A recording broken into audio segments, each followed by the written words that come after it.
Oh my goodness. This is me. This is me. How would everybody say, this is me? This is me. And we make no apologies, right? This is me. We have come. This is who we've come to be. We make no apology. We beat to, I love that line. It's I march on to the beat I drum. I march on to the beat I drum, not what somebody else drums. I want to give some more love to Bill Brooks, who can deliver for Brian Bennett, because he plays. And let's give a little love, or a lot of love, to Karen Roberts, who was the one who suggested that we do this song if Bill Brooks was going to be here. So let's give her some love. For sure, she knew that there was a theme, and she said, is Bill going to be here? Well, by the way, he's going to be here, and when he's here, he's so here. So we are celebrating today International Being You Day. And if you go to the Google, that's God's uncle or cousin or something. It's Google God, knows everything. You can go to National Day Calendar. If you put National Day Calendar, there's a holiday for every single day of the year. In fact, there's actually a plethora for every day. You want to be entertained? That's what you do. You go there and you go, they have this kind of a day and that kind of a day. So Heidi Gall, is she in the house here today? Yeah. She's on Zoom. Well, Miss Heidi. So we were talking one day, and she's like, I just want to wear something comfortable to church and this and that. And I'm like, when's pajama day? It was November. I'm like, I don't want to wait that long. So we started looking at May, and I'm like searching for national days, and I saw International Being You Day on a Sunday. I went, that's it. We can dress as we wish, in your pajamas if you wish. So this is from National Day Calendar. International Being You Day on May 22nd celebrates you being you. Who else could you be? During this day, you're invited to explore what it means to truly be you beyond the projections of society and the need to be perfect. It is your day to discover your own beauty, your unique qualities, and to celebrate others having differences. What if for just one day you could ditch your judgment and your biases and your prejudices, and I know you don't have any of those. And you could ditch all that and just celebrate the unique love that shows up in all the costume beings that we have with a body. And just for one day, but I want to say, how about every day? Okay? Can we do that? We talk about diversity. But what happens when you're in a room with people that are not the same as you? When you are vastly different from the majority? Are you uncomfortable? Perhaps you are. Perhaps you only surround yourself, as I do, with the folks that I relate to. And I don't put myself in positions where I'm uncomfortable, but I'm actually changing some of that myself. So I want to start off with a story. How many of you have ever heard the Autobiography in 5 short chapters? Okay, Rob has. So here you go, the Autobiography in 5 short chapters. Day 1, chapter 1. I walk down the street. There's a deep hole in this sidewalk. I fall in. I'm lost. I'm helpless. It's not my fault. And it takes forever to get out. Chapter 2. I walk down the same street. There's a big hole in the sidewalk. I pretend I don't see it. I fall in again. I can't believe I'm in the same place I was before. It's not my fault. It takes a really long time to get out. Chapter 3. I walk down the same street. There's a big hole in the sidewalk, deep hole in the sidewalk. I see it's there. I fall in. It's habit. But now my eyes are open. It is my fault. I get out immediately. Chapter 4. I walk down the same street. There's a deep hole in the sidewalk. I walk around it. Chapter 5. I walk down a different street. Okay. Right? Okay, and we'll be coming back to this story. I think this is actually one of the greatest portrayals of the power or spiritual ability that we've been studying in the month of May. And that power or spiritual ability is called, what was that again? Okay, I hear understanding. Some of you have been here. We're studying understanding, and understanding is one of the spiritual powers that we have that we're usually don't even understand that we have, or how we can use it. And I spoke the first week of the month on the connections and the comprehension that we have as that element of understanding. The next week, understanding others requires listening, and it's called empathetic listening. When I can step out of my own way of seeing something, but to seek to understand what you're about and how you see things.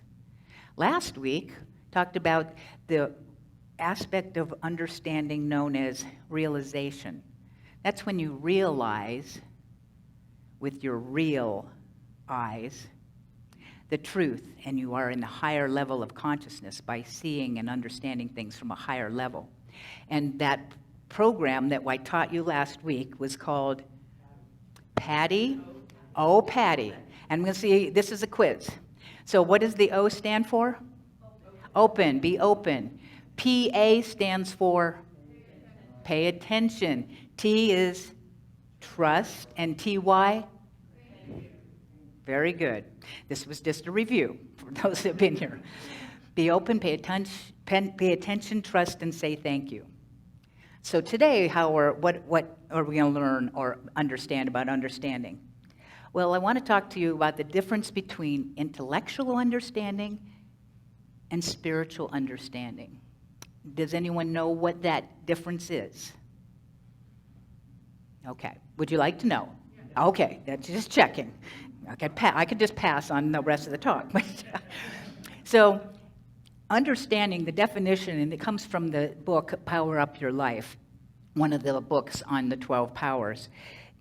The definition of understanding is where we comprehend and interpret knowledge. We make cognitive connections.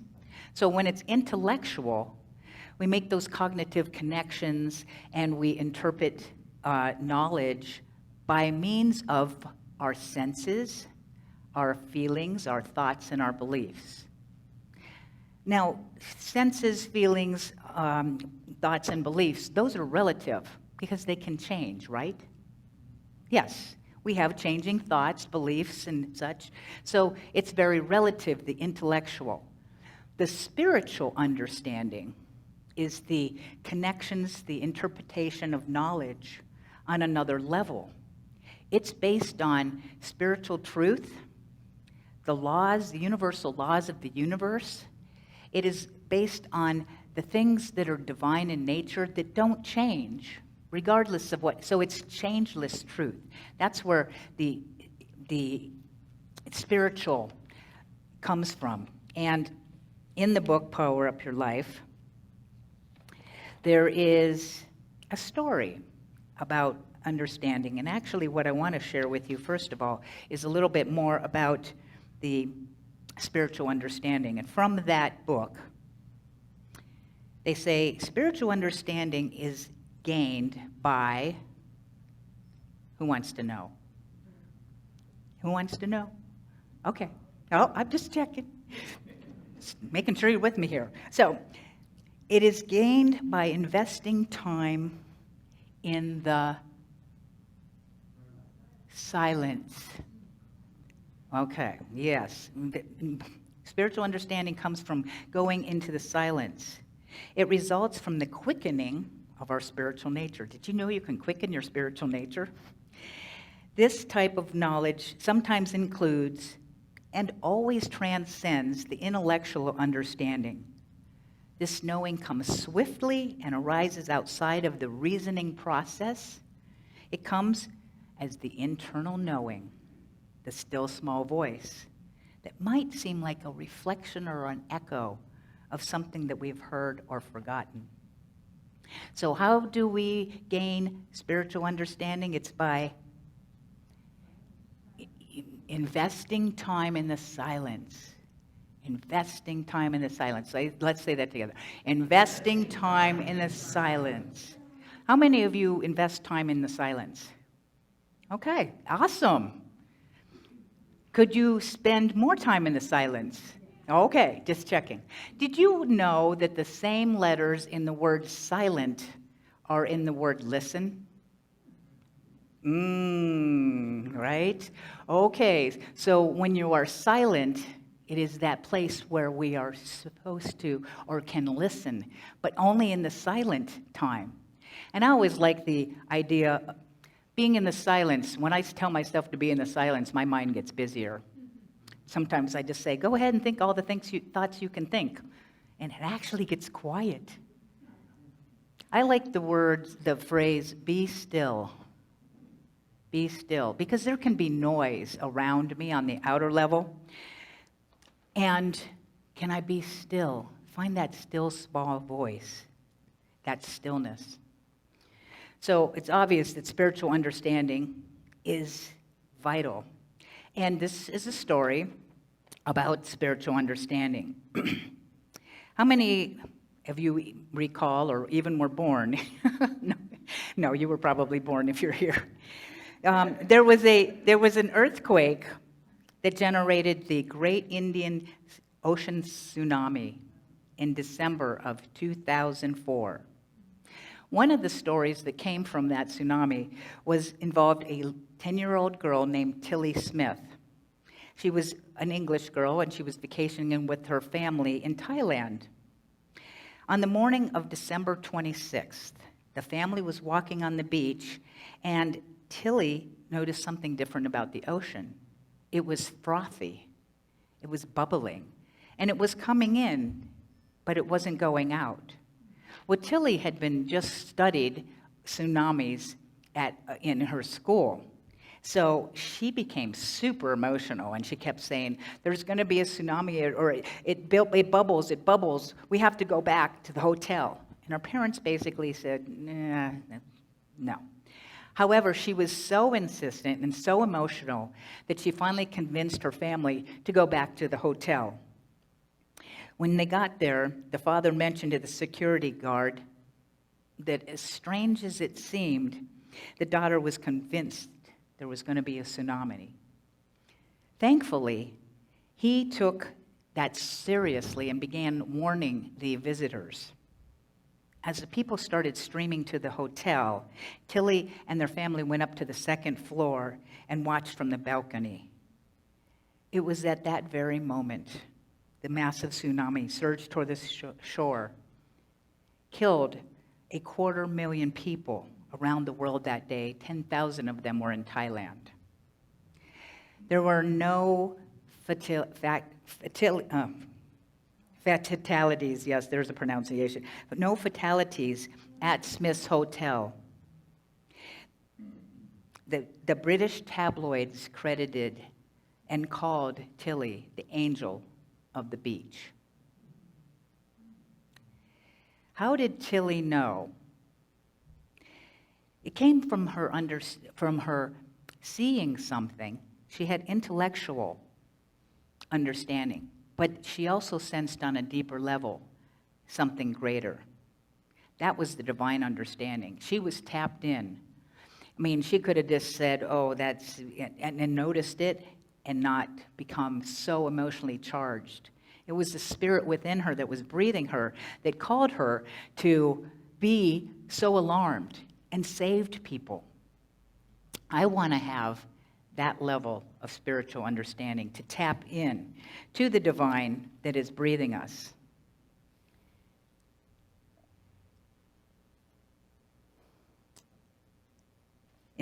So is spiritual understanding important? Heck yeah. There's a verse in the Bible that says, Proverbs 4:27, wisdom is the principal thing. Therefore, get wisdom.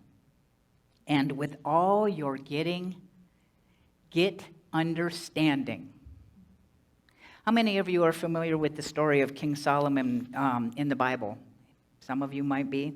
King Solomon was reigned in the Bible over Israel. And in a dream, the divine came to him and said, ask thee for what they want. And Solomon said, an understanding heart. And the divine says, so it shall be. And because you didn't ask for riches or defeating your enemies or long life, I will give you these things too, honor and glory and riches. It reminds me of the verse in the Bible that says, seek ye first the kingdom, which is the consciousness of the divine, and all these things will be added unto you. Do you know what good health, prosperity, fulfilling relationships, fulfilling purpose, peace, harmony, love, do you know what they all actually have in common? They're all expressions of the divine consciousness. They're the outer manifestations of what is in here. We teach, the Bible is actually a book of stories, but it is to be taken metaphysically to understand it's the story of evolution, of my own mental evolution. What's going on in here is what comes out here, out picturing. So, to have spiritual understanding, I need to go to that place of my heart. And I want to share with you some personal examples of understanding. First of all, I'm going to share with you just quickly the 4 stages of learning. Some of you may know. First of all, there's being unconscious and incompetent. That's when I'm stupid and I don't know it. I don't know something, I'm ignorant, right? Then I become conscious that I'm incompetent. Now I know that I don't know something. The third level is I start to get conscious and competent. And when I get to that point where I'm so competent that I can become unconscious and competent. That's the 4 stages. Now, a personal example, I'm taking a class right now called Unpacking Racism with Unity. I have not had a lot of experience with racism and don't even know what that really means. I figure I'm not a racist. I love all people. I don't see color. Let's see, I'm colorblind. We're all the same. All lives matter. Okay? Do anybody else subscribe to that thinking? Hello. That's what, and all of a sudden I'm in this class reading a book called Uncomfortable Conversations with a Black Man. I took this class with the intention of, I don't know what I don't know. Therefore, because I was actually very unconscious and very incompetent. So I am now conscious that I am super incompetent about racism.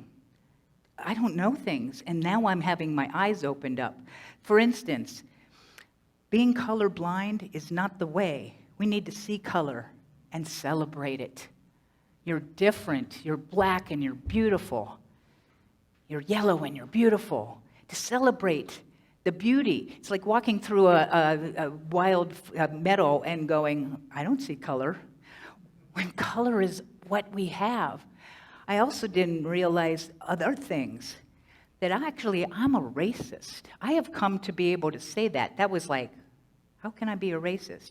Well, you listen to life and you look at the history and you start to educate yourself the way I am.